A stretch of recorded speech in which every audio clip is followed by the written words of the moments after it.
qala al-Imam Ibn Hajar al-Asqalani radhiyallahu ta'ala anhu wa nafa'ana Allah bi'ulumihi fid dharain amin. Wa an Abdullah ibn al-Mubarak radhiyallahu ta'ala anhu, man shalla kulla yaumin 12 raka'ah faqad adda haqqas shalah. Kita dalam kehidupan di dunia ini mesti banyak mengumpulkan bekal untuk akhirat nanti. Dawuh Kanjeng Nabi, ad-dunya mazra'atul akhirah. Dunia niki ladang untuk kita panen di akhirat. Maka jangan disia-siakan kesempatan yang Allah berikan kepada kita. Umur, kesehatan, pakailah semua untuk memperbanyak bekal. Dawuh Gusti Allah wonten Al-Qur'an, panjenengan sedaya sampun hafal.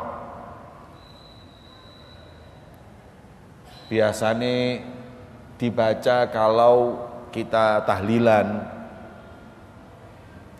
yaitu satu ayat di surat Yasin, di mana Allah berfirman, inna nahnu nuhyil mauta wa naktubu ma qaddamu wa atharahum wa kulla syai'in ahsaynahu fi imamin mubin. Allah berfirman, inna nahnu nuhyil mauta, sesungguhnya kami Allah pasti akan menghidupkan orang-orang yang telah mati di antara kalian. Kalau kita meninggal dunia, nanti kita akan dibangkitkan lagi untuk kehidupan yang kekal abadi. Sebab fase kehidupan manusia itu 4. Kaifa takfuruna billah wa kuntum amwatan thumma fa'ahyakum thumma yumitukum thumma yuhyikum. Bagaimana kalian ingkar, kafir kepada Allah sedangkan kalian dulu itu mayit di alam arwah, fa'ahyakum, kemudian dihidupkan di dunia ini, thumma yumitukum, nanti kalian semuanya pasti mati, thumma yuhyikum, kemudian kalian akan dihidupkan dan tidak ada kematian setelahnya selama-lamanya. Kehidupan pertama alam arwah, kita tidak diberi satu beban, tugas ataupun taklifah. Tapi dalam kehidupan yang kedua, ini yang paling penting, menentukan semuanya. Ketika pertama kali dalam kehidupan kita di dunia ini, kita dituntut untuk melaksanakan apa yang diwajibkan oleh Allah kepada kita dan meninggalkan semua yang dilarang. Kemudian mengumpulkan bekal sebanyak-banyaknya demi kehidupan yang selanjutnya, yaitu alam kubur, alam barzakh. Setelah alam barzakh baru kehidupan yang selanjutnya lagi, yaitu yaumal ba'thi, hari kebangkitan, dan selanjutnya surga atau neraka di mana kita kekal. Fase sekarang kita ada di yang kedua, fa'ahyakum. Kata Allah, nanti kalian akan ada fase yang ketiga, inna nahnu nuhyil mauta. Setelah yang ketiga, Allah akan hidupkan kalian yang keempat, terakhir. Orang-orang yang mati dibangkitkan oleh Allah. Cuman gak terus dibangkitkan begitu saja. Allah berfirman, inna nahnu nuhyil mauta wa naktubu ma qaddamu. Kami tulis semua apa yang kalian lakukan ketika hidup di dunia ini. Wa in kana mithla habbatin min khardalin ataina biha wa kafa bina hasibin. Kata Allah dalam Al-Qur'an, sekecil apapun perbuatan baik maupun buruk, aku akan sodorkan, aku akan tampakkan, dan cukup Allah Maha Penghitung. Nah, ada dua tugas kita hidup di dunia. Yang pertama, naktubu ma qaddamu, aku tulis semua yang mereka lakukan. Buruk ditulis, baik ditulis. Wa may ya'mal mithqala dzarratin khairan yarah wa may ya'mal mithqala dzarratin syarran yarah. Semua akan dia lihat. Sekecil dzarrah kebaikan akan ada, sekecil dzarrah kebaikan dan keburukan juga ada. Maka itu kumpulkan bekal sebanyak-banyaknya, tazawwadu fa inna khairaz zadi taqwa. Berbekallah kalian karena sebaik-baiknya bekal adalah takwa, taat kepada Allah Subhanahu wa taala. Ini kehidupan, kita harus kumpulkan bekal sebanyak-banyaknya, amal soleh yang banyak. Terus yang kedua, wa atharahum. Allah juga menulis apa bekas kehidupan kita di dunia. Kita ini hidup di dunia sementara, selanjutnya akan meninggal. Kesempatan 50, 60, 70, 80, 90 sampai 100 tahun ini akan dipertanggungjawabkan oleh Allah. Apa bekasmu hidup? Panjenengan urip terus sedo, bekase niku napa urip iku? Ada yang bekasnya ilmu manfaat, ada yang bekasnya amal jariah, ada yang bekasnya amal anak-anak yang soleh. Niku bekas. Kalau kita hidup di dunia, nggak ada amal jariahnya, nggak ada ilmu yang manfaat untuk orang lain, nggak ada kitab yang dikarang, nggak ada madrasah yang dibangun. Kita juga nggak punya anak yang soleh. Kula kali panjenengan urip mbek kebu, urip ini bedanya apa? Kebu niku urip, lahir, mangan, turu, rabi, mate. Hidup kita dengan bahimah, dengan binatang ini apa bedanya? Maka itu Imam Ghazali mengatakan, manusia kalau hidup di dunia manfaat buat orang lain, kesinge menungso, hakikate malaikatul baroroh.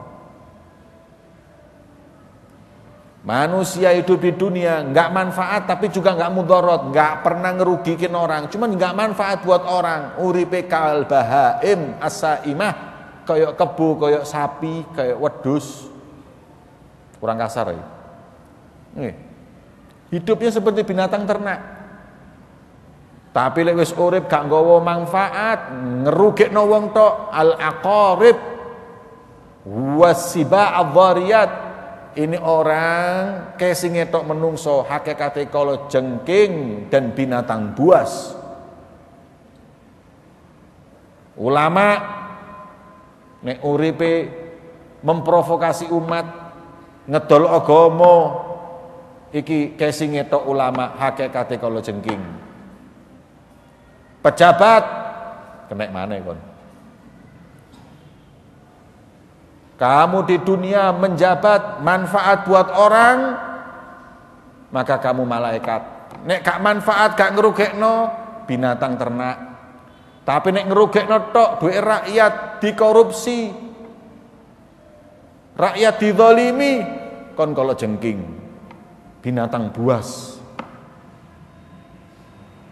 Pedagang, kalau pedagang tersebut manfaat buat orang lain, kamu malaikat. Kalau cuma manfaat perutnya aja, orang lain gak manfaat, kamu binatang ternak. Nek ngerugekno wong tok duweke akeh, terus gawe konser gak karu-karuan, ngejak wong maksiat, kon kalau jengking. Kata Imam Ghazali, sekarang introspeksi diri kalian. Kon kalau jengking malaikat apa wedus? Maka daripada itu, dalam kehidupan ini kita diminta oleh Allah, asarnya apa? Bekasnya hidup ini apa? Kemudian semua wa kulla syai'in, semuanya ahsainahu, kami hitung dan kami tulis di Lauhil Mahfuz. Jelas, gak ono sing keliru. Hakim dunia bisa salah, hakim akhirat gak akan pernah salah. Mahkamah dunia bisa dilobi, mahkamah akhirat gak iso dilobi. Nih, nek iso dilobi, Nek kon mati nggawa dhuwit sing akeh. Malaikat takon kaya ono dolar. Nek diculuk kon mbek malaikat kon. Nggih. Makanya sudah. Nah sekarang Abdullah bin Mubarak mengatakan, nah sekarang bekal di dunia ini yang harusnya kita banyak melakukannya ini diantaranya apa? Beliau mengatakan, man shalla kulla yaumin 12 rakaah faqad adda haqqas shalah. Barang siapa yang setiap harinya selain sholat yang wajib melakukan sholat sunnah 12 rakaat, berarti dia betul-betul telah memberikan haknya sholat dalam tiap harinya selain yang wajib. Apa terus afdolnya 12 sholat yang sunnah itu? 10 mu'akkadah, sholat sunnah yang mu'akkadah. Sholat sunnah mu'akkadah ini ojo ditinggal. 2 rakaat sebelum subuh, 2 rakaat sebelum zuhur, 2 rakaat setelah zuhur, 2 rakaat setelah maghrib, 2 rakaat setelah isya. Ini adalah sholat sunnah yang hampir-hampir tidak pernah ditinggal Rasulullah, maka disebut dengan sunnah muakkadah. 10 ini ditambah yang ghairu muakkadah 12, jadi 22. Ini yang 10 ini hampir-hampir gak pernah ditinggal. Niki buat thalabul ilm wajib hukumnya, wajib ke santri. Apa yang 12? 2 rakaat sebelum zuhur. Jadi sebelum zuhur itu 4 rakaat. 2 rakaat yang muakkadah, 2 rakaat yang tidak muakkadah. 2 rakaat setelah zuhur. 4 rakaat sebelum asar. Kira-kira 6. Kemudian 2 rakaat sebelum maghrib, 2 rakaat setelah maghrib, 2 rakaat sebelum isya, 2 rakaat setelah isya, 12. Ini yang ghairu muakkadah. Nek saged dilakoni insyaallah lakoni, sing istiqomah nek mboten saged sing 10 niku mau. Barang siapa memberikan ini semuanya, maka berarti memberikan hak sholat dalam tiap harinya. Eman nek ditinggal mau. Ulama berkata sholat sunnah yang paling afdol ya ini. Wonten sing Ramadan tarawih istiqomah, tapi 10 muakkadah ditinggal, keliru. Sholat ba'diyah dan qobliyah niki luwe afdol daripada sholat tarawih. Makanya lek pada tarawih ba'diyah qobliyahnya dilakukan dulu. Eman wong iki luwe apik teko tarawih kok. Lebih afdol. Dieling-eling sedasa niku mau nggih. 10 yang muakkadah itu dulu aja. Yang 12 ini yang disebutkan yang ghairu muakkadah. Tapi enggak apa-apa. 10 ini jangan ditinggal. Lebih-lebih qobliyatul fajri sebelum subuh. Dawuh Kanjeng Nabi, sunnatul fajri khairun minad dunya wa ma fiha. 2 rakaat sebelum subuh itu lebih afdol dari dunia dan segala isinya. Lebih-lebih dilakukan di masjid sholat jamaah, sholat subuhnya. Lebih-lebih gak ketinggalan takbiratul ihram ambil imam. Jadi takbiratul dengan imam itu, imam ketika berkata Allahu Akbar dan dia sudah berdiri di shaf, duduk sing belayu-belayu, sing di shaf wis ngadeg, begitu imam Allahu Akbar dia Allahu Akbar. Itu namanya orang yang mendapatkan keutamaan takbiratul ihram dengan imam.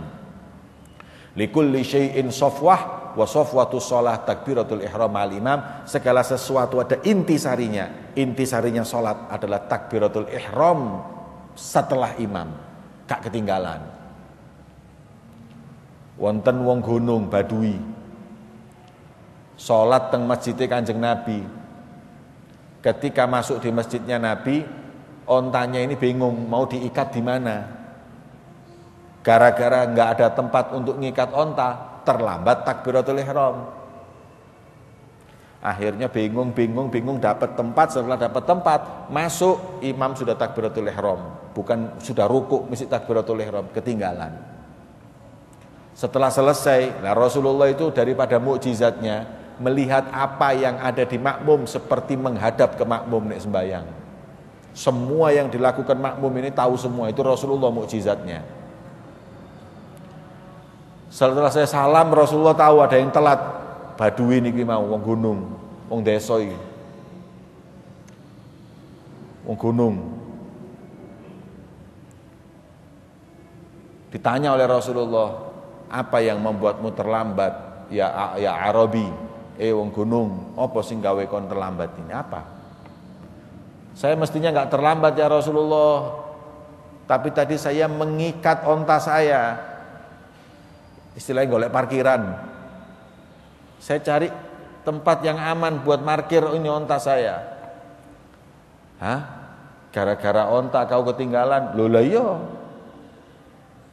Takbiratul ihram ketinggalan gara-gara ngikat onta? Iya ya Rasulullah, lek kala ilang ontaku. Loh lah eman takbiratul ihram, emanan ontaku. Ya. Eman onta saya. Loh. Kok bisa? Iya, onta saya ini mahal.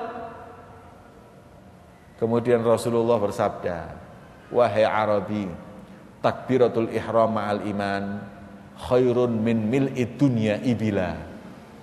Takbiratul ihram sama imam itu nilainya lebih mahal daripada dunia sak bumi ini penuh dengan onta.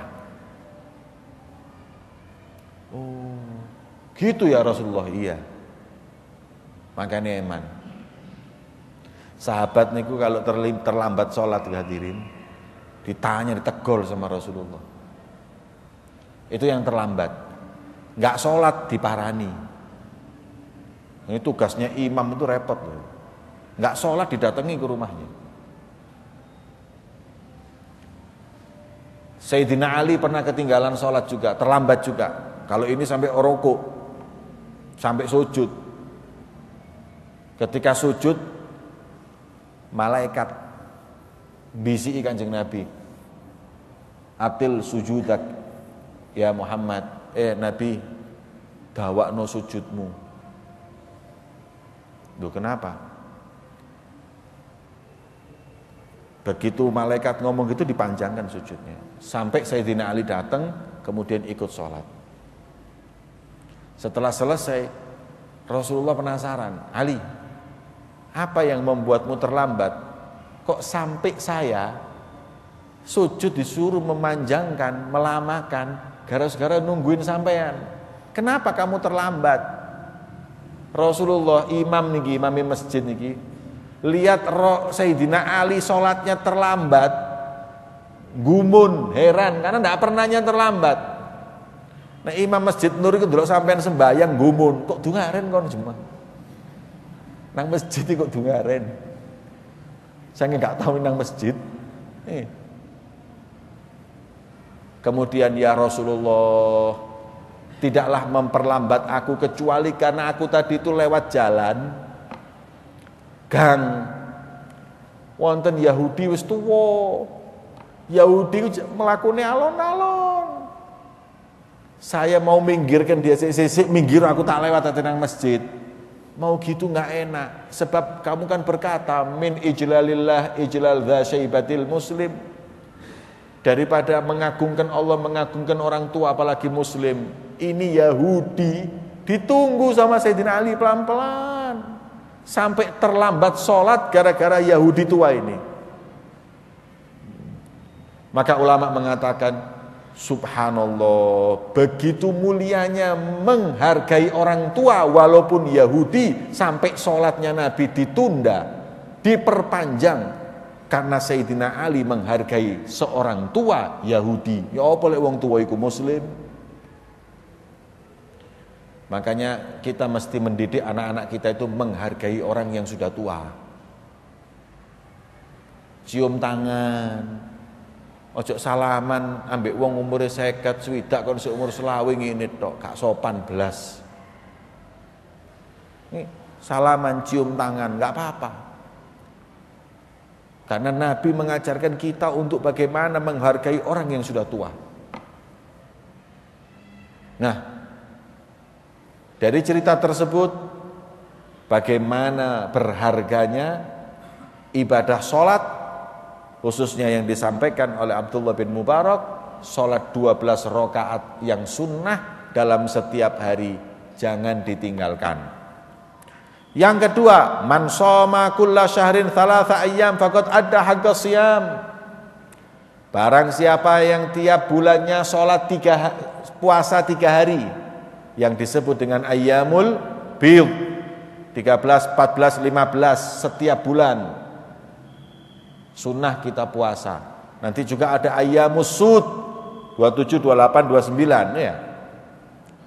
27, 28, 29, 30 ayyamus sud. Hari hitam, hari putih. Hari putih itu 4, 13, 14, 15. Niku sunnah. Sebulan minimal ayyamul bid, poso 3 dino. Jadi Rasulullah mengatakan bahwa ayyamul bid sunnah puasa. Kalau yang ngomong Rasulullah kadang-kadang kita itu mikir-mikir. Tapi kalau nanti dokter yang bilang kalau Anda mau sehat setiap bulan itu tengah bulan Anda puasa 3 hari baru percaya. Tapi kalau Nabi sing dawuh kadang-kadang kita enggak yakin. Kalau bisa Senin Kemis alhamdulillah. Maka ulama mengatakan puasa itu ada yang yatakarror bitakarruril usbu, setiap minggu. Kemis, Senin, Kemis, Senin, Kemis. Ada lagi yatakarror bitakarruri syuhur, setiap bulan, ayyamul bid wa ayyamus sud. Ada lagi yang yatakarror bitakarruri sana, seperti puasa 10 Muharram, Asyura, puasa Sya'ban, puasa Rajab. Ya, yang sunnah-sunnah ini hanya setahun sekali. Nek sik kurang, puasa yang paling afdol adalah puasa Shaumu Daud. Puasanya Nabi Daud. Sehari puasa, sehari berbuka, sehari puasa, sehari tidak. Terus seperti itu. Itu afdol. Kalau yang kuat ada lagi namanya Shaumu Dahar. Shaumu Dahar itu setahun penuh puasa, enggak berhenti. Tapi bagi orang yang enggak mampu malah makruh. Kalau enggak Shaumu Daud, kalau enggak bisa Senin Kemis. Enggak bisa lagi minimal sebulan 3 hari puasa. Ayyamul bid yang disampaikan oleh Abdullah bin Mubarak. Kalau Anda sudah setiap bulan 3 hari puasa, berarti lumayan Anda telah memberikan hak puasa dalam tiap bulan, punya bekal. Walaupun yang wajib puasa nanti adalah bulan Ramadan. Jadi poso jek Ramadan tok. Nek iso niku ayyamul bid. Kalau bisa lagi Senin Kemis, kalau bisa lagi Daud. Sehat, badan sehat. Puasa itu membuat orang badannya sehat. Sumu tasihu, kata Rasulullah, puasa kau akan sehat. Yang selanjutnya, man qara'a kulla yaumin mi'a ayah faqad adda haqqal qiraa'ah. Barang siapa yang tiap harinya ngaji 100 ayat Al-Qur'an, maka telah memberikan haknya baca Quran, haknya Al-Qur'an. Tapi 100 ayat itu baca dengan tadabbur dan dengan cara yang adab yang benar.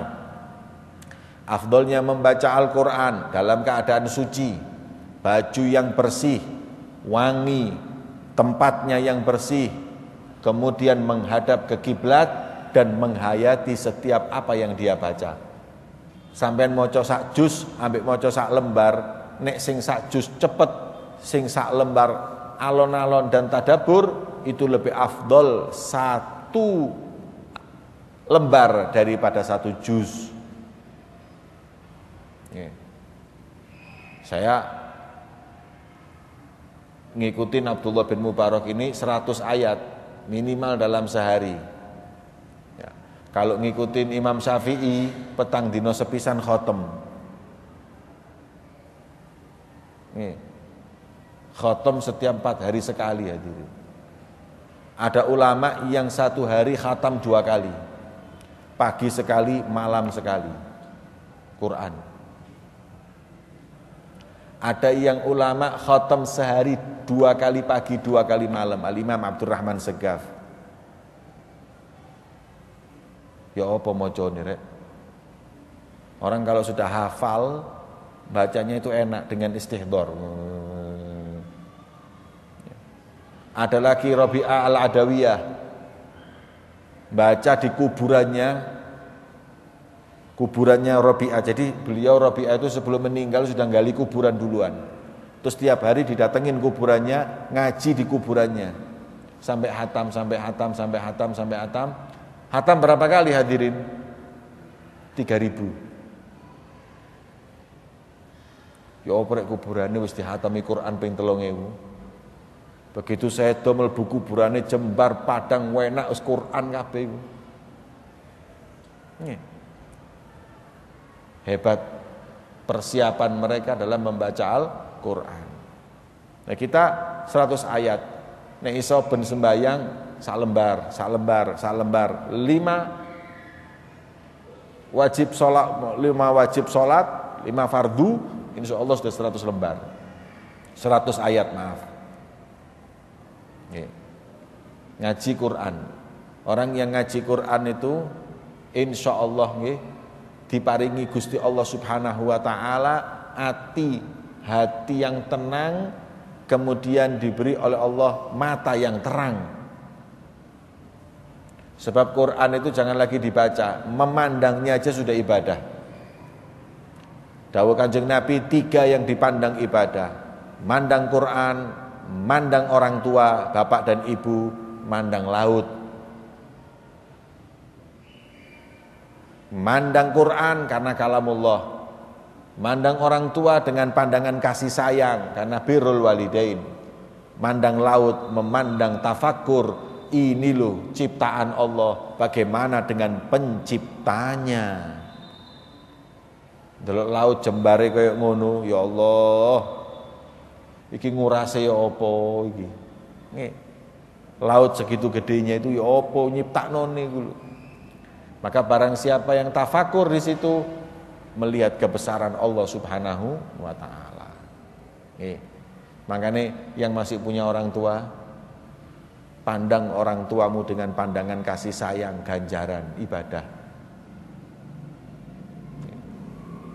Tapi nek pas turu aja dideloki. Dipikir gendeng kon. Bapakmu turu mbok deloki ae. Kok pas tangi, le kon gendeng ale. Ngaji mbek sapa kon kok koyo ngene. Jadi mandang seperti itu. Terakhir, man tasaddaqa fi jum'atin bidirham faqad adda haqqas shadaqah. Barang siapa yang sedekah setiap Jumat walaupun 1 dirham, anggap 10.000. Setiap Jumat sedekah 10.000, maka dia betul-betul telah memberikan hak ibadah sedekah. Kalau bisa tiap hari keluar rumah sedekah walaupun 1.000, walaupun 2.000. Mana yang lebih afdol? Kalau umpama sehari 2.000, tiap hari 10 hari 20.000, 60.000 sebulan. Mana yang lebih afdol? Awal bulan ngeluarkan 60.000 atau 2.000 tiap hari. Kata ulama afdol yang tiap hari 2.000. Sampai kalau Jumat jangan lupa sedekah. Kalau sedekah wonten kotaan sampean lebokno. Sampean mau niat buat siapa? Buat diri sampean monggo. Saya mau ngasih 20.000, 10.000 buat saya, 10.000 buat orang tua saya yang telah meninggal. Enggak apa-apa. Tinggal ngetok 10.000 kayak aku, 10.000 kayak bapakku ganjarane. Wis mari. Nyampe ke orang tua itu seperti itu cukup, gak perlu di umumno mbek Bilal iki. Alhamdulillah sedekah Jumat di Jumat yang telah lalu mencapai 2.550.000 rupiah. Di antaranya 200.000 rupiah yang pahalanya disampaikan kepada haji ini. Dan kedawan ini. Olah apa mbok ngono? Lek gak ngono gak nyampe ah. Ini kebiasaan kayak gitu itu perlu dihapus. Kalau takmir mengumumkan uang masjid sedekah Jumat kemarin 10 juta, nggak apa-apa, supaya orang jamaah ini tahu, oh amanat. Tapi kalau pahala buat ini, pahala buat itu, tidak perlu diumumkan. Sampean pas ngei ku niat tok wis cukup. Mosok Gusti Allah gak krungu kecuali nggih mikrofon nah.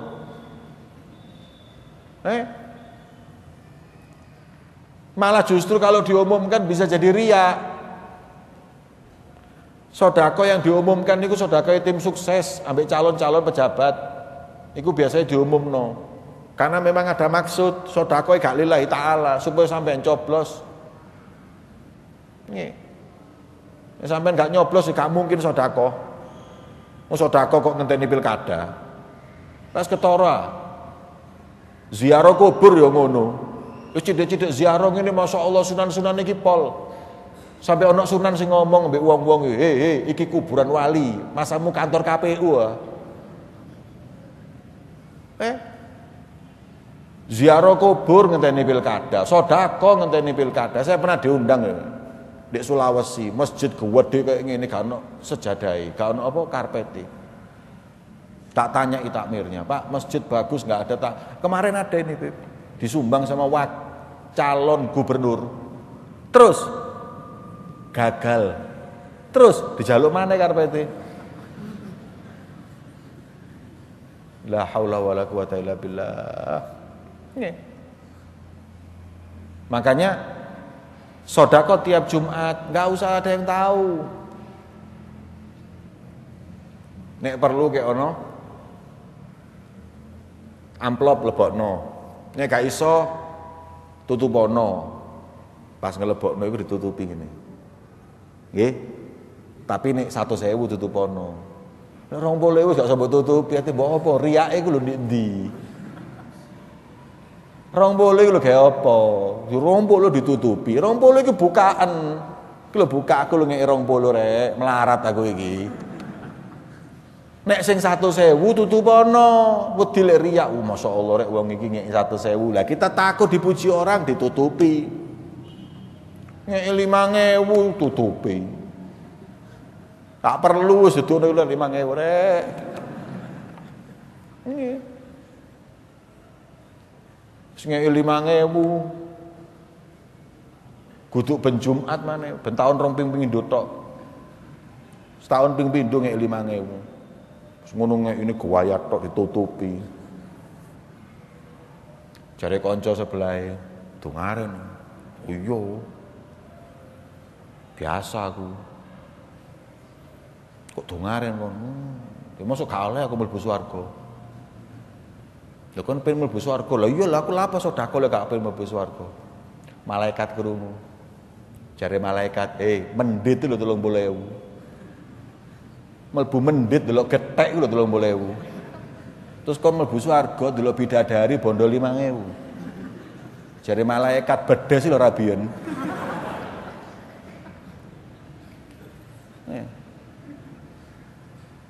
Njaluk swarga ngeki 5.000. Nggih. Pokoke sing ngeki 5.000, 10.000 gak usah ditutupi. Wis bukaan, gak mungkin riya. Nek ngeki 100.000 iku tutupono, bisa jadi itu riya. Dilihat orang iku tutupono. Nggih. Dan jangan diumumkan, eman sedekah pas-pasan diumumno entek kali apa-apa. Ulama berkata sedekah itu ada dua. Ada yang wajib boleh ditunjukkan orang, zakat mal, zakat fitrah. Dilihat orang bagi zakat fitrah, nggak apa-apa wajib. Apanya mau diriakkan, mau disombongkan ke orang, apa ini kewajiban. Zakat mal yang wajib dikeluarkan gak usah sombong. Oh itu kewajibanmu kok itu. Sedekah yang di luar kewajiban, yang sunnah ini yang kata Rasulullah, shadaqatu sir tudfi'u ghadabar rabb, sedekahkan sembunyi-sembunyi. Jangan ada yang tahu kalau sedekah itu. Murka Allah itu bisa padam dengan sedekah yang sembunyi-sembunyi. Sedekah paling aman gak ono sing ru, sedekah pulsa. Koncomu pas-pasan gak iso tuku pulsa, isone wis trimo telepon tok. Boleh wis miss call, oh iki gak ada pulsa iki. Miss call tok ya, miss call ada roten iki. Pas iki pas-pasan iki duweke. Sedekah gak ono sing ngru. Nanggone tuku isikno pulsa 20.000, kayak koncoku saken. Moro-moro mlebu. Tit. Sopo iki rek bingung. Nggih, iku sedekah tusir. Kon duwe nomorku gak? Nggih. Enak dadi kiai gak tau tuku pulsa, mlebu terus. Nggih. Tekok sapa ya gak ero. Kecuali terus tanya, "Beb, pulsanya sudah masuk." Ah, hilang ganjaranmu wis.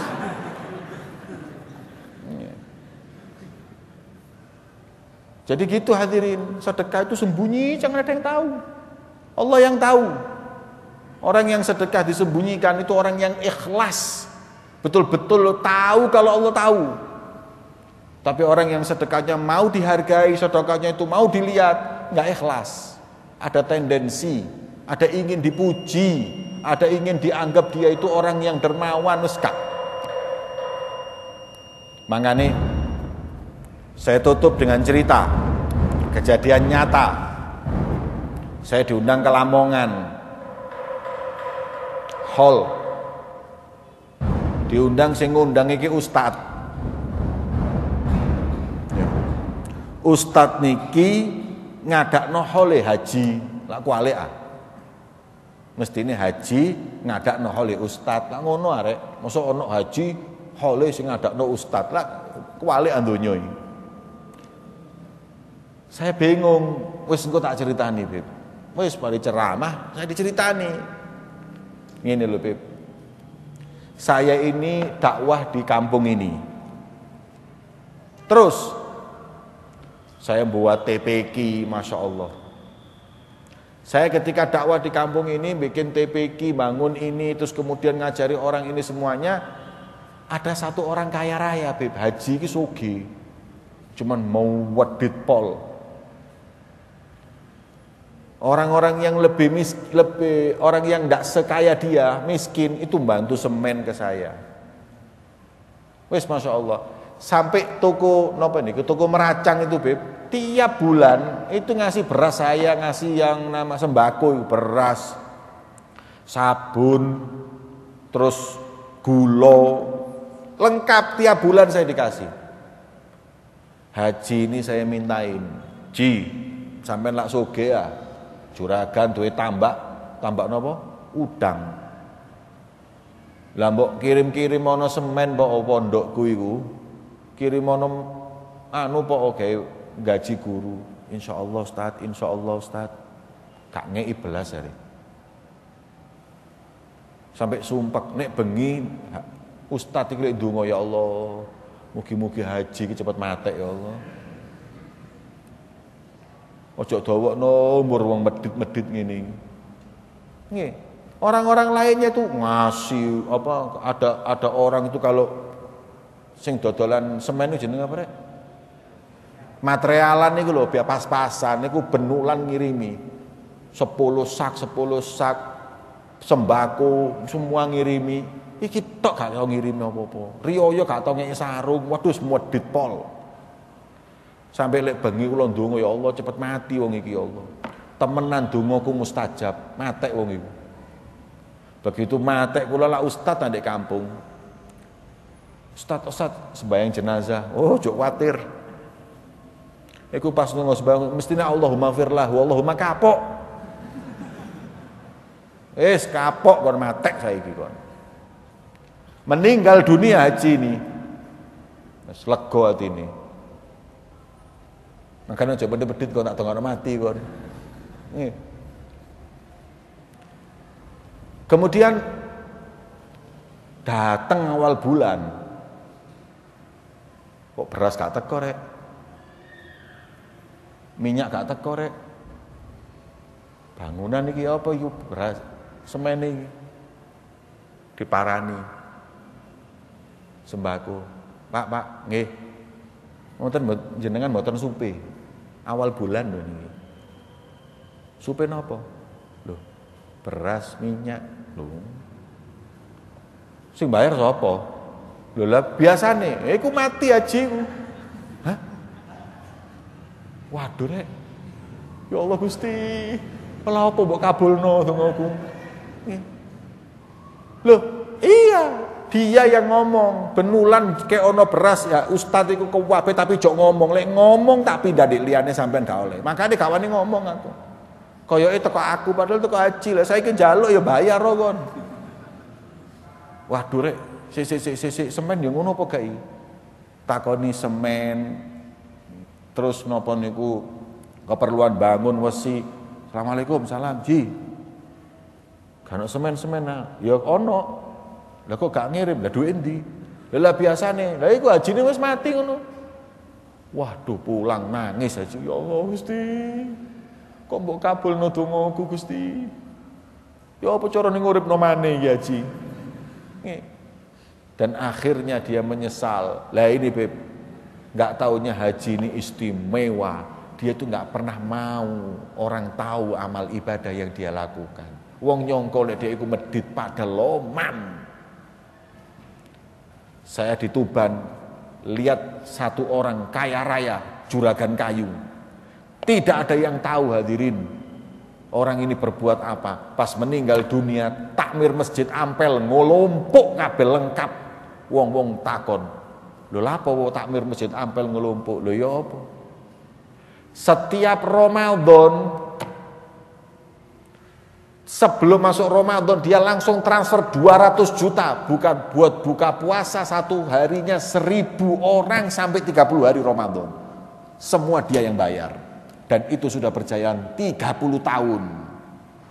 Kan sing rek kon diumumno 200.000. Pahala haji 200.000. Jare malaikat tulek ngene kon pisan nggih. 200.000 diumumno sak masjid. Iki 200 juta itu kan sing ngeru, meninggal baru tahu. Enggak perlu hadirin. Ya.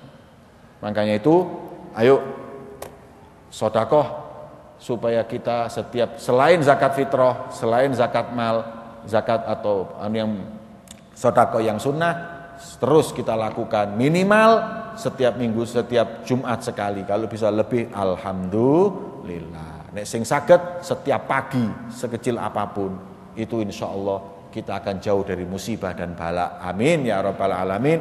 Wa sallallahu ala sayyidina Muhammadin wa ala alihi washabihi wasallam walhamdulillahi rabbil alamin. Sirrul Fatihah.